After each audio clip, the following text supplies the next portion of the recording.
வணக்கம் நண்பர்களே. இந்திய அரசாங்கம் நம்ம இந்திய ராணுவத்தை உலகத்தில் இன்னும் சக்தி வாய்ந்ததாக மாற்ற ஒரு மிகப்பெரிய முடிவை ஒன்று எடுத்திருக்காங்க.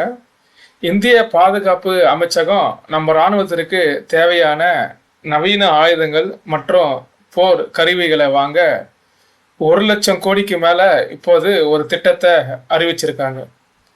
இது எப்போ நடக்கும், என்னென்ன ஆயுதங்கள் வாங்க போகிறாங்க, இதனால் சைனா மட்டும் பாகிஸ்தான் ஏன் கவலைப்பட போகிறாங்கன்னு நம்ம பார்க்கலாம் வாங்க. பாதுகாப்புத்துறை அமைச்சர் ராஜ்நாத் சிங் தலைமையில் டிஏசி டிஃபென்ஸ் அக்யூசியேஷன் கவுன்சில் கூட்டத்தில் தான் இந்த வரலாற்று முக்கியத்துவம் வாய்ந்த முடிவு எடுக்கப்பட்டது. இராணுவத்தில் புதிய ஆயுதங்களை வாங்கிறதுக்கு ஆரம்பகட்ட அனுமதியை இப்போ பெற்றிருக்கிறாங்க. அதாவது ஏஓஏன்னு சொல்லுவாங்க, அக்செப்டன்ஸ் ஆஃப் நெசசிட்டி.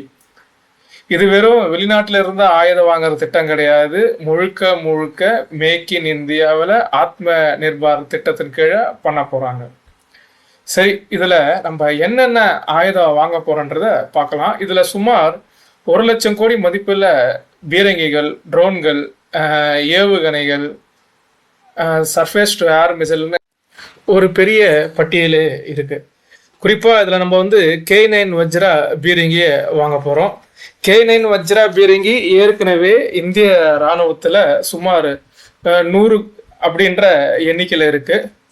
இது தென்கொரியாவின் K9 தண்டர் அப்படின்ற அடிப்படையில் உருவாக்கப்பட்டாலும் இதை இந்திய தேவைக்கு ஏற்ப மாற்றி அமைக்கப்பட்டுள்ளது.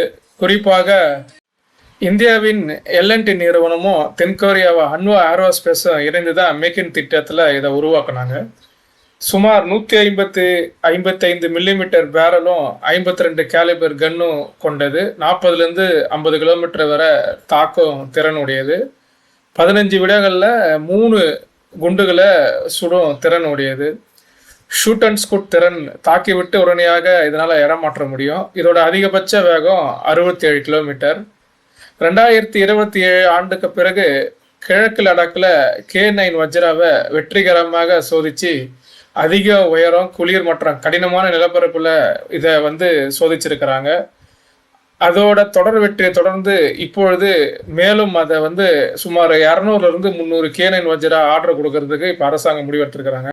அடுத்து பார்த்தீங்கன்னா காமிகேசே ட்ரோனுக்கு முக்கியத்துவத்தை கொடுத்துருக்குறாங்க. காமிகேசே ட்ரோன் என்பது இப்போ நடந்து கொண்டு இருக்கும் ரஷ்யா உக்ரைன் வாரில் ஒரு முக்கிய பங்கு வகிக்கிறத சொல்லலாம். அதை ஆராய்ந்து நம்ம அதை விட சிறந்த தொழில்நுட்பத்தில் நம்ம உள்நாட்டில் உற்பத்தி பண்ணிருக்கோம். முதல்ல இது காமிகேசே லாய்ட்ரிங் முனிஷன் அப்படின்னா முதல்ல டார்கெட்டை தேடி அதை வானில் சுற்றி கொண்டே இருக்கும். அதை தான் நம்ம லாய்டரிங்னு சொல்கிறோம். அதுக்கப்புறம் அந்த டார்கெட்டை ஐடென்டிஃபை பண்ணி அது உறுதி அப்படின்னு கன்ஃபார்ம் பண்ண பிறகு நேரடியாக அது மேலே மோதி அதை வெடிக்க செய்து முற்றிலுமாக அழிக்கும். இதனால் நம்ம இதுக்கு தனியாக ஏவுகணை தேவையில்லை, ட்ரோனையே நம்ம ஆயுதமாக செயல்படுத்தலாம்.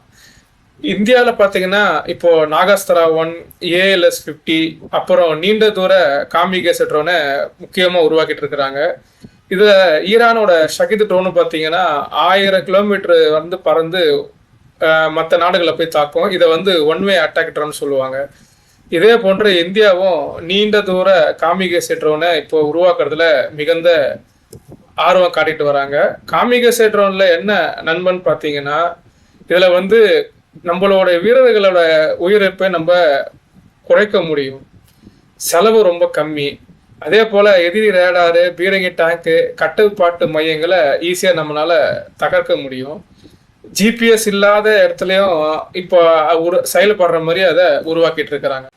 அடுத்து நம்ம ஏர் டிஃபென்ஸ் மற்றும் மேன் பார்ட்ஸை பற்றி பார்ப்போம்.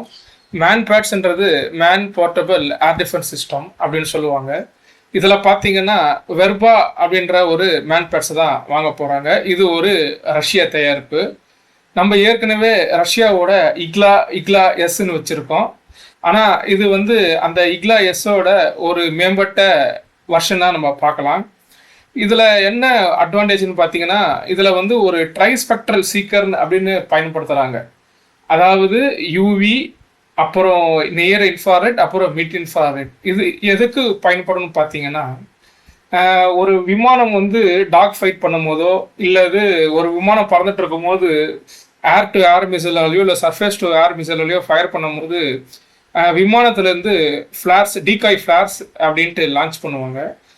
அந்த ஃப்ளார்ஸ் லான்ச் ஆகும்போது அதிலிருந்து வர வெப்பத்தை ஏர் டு ஏர் மிசைலோ இல்லை சர்ஃபேஸ் டு ஏர் மிசைலோ லான்ச் பண்ணும்போது அதை குழப்ப முடிய செய்யும். ஆனால் இந்த ட்ரைஸ்பெக்ட்ரல் சீக்கரை யூஸ் பண்ணும்போது அது ஒரிஜினலான இன்ஜின் ஹீட் எது, அந்த ஃப்ளார்ஸ் எதுன்னு ஐடென்டிஃபை பண்ணி விமானத்தையோ இல்லை ஹெலிகாப்டரையோ இது வந்து நேரடியாக தாக்கும்னு தெரிவிக்கிறாங்க. மேலும் இந்த திட்டத்தில் பார்த்தீங்கன்னா டேங்குகளை பாதுகாக்கிறதுக்கு ஆக்டிவ் ப்ரொடக்ஷன் சிஸ்டம்னு சொல்லுவாங்க, அதாவது ஏபிஎஸ். ஒரு யுத்தத்தில் டேங்குகளை நோக்கி ஆன்டி டேங்க் மிசைலையோ இல்லை ஆர்பிஜி அப்படி போன்ற மிசைலையோ ஃபயர் பண்ணும்போது இந்த ஏபிஎஸ் சிஸ்டம் நம்ம இந்திய நாட்டோட டேங்குகளை பாதுகாக்கும்.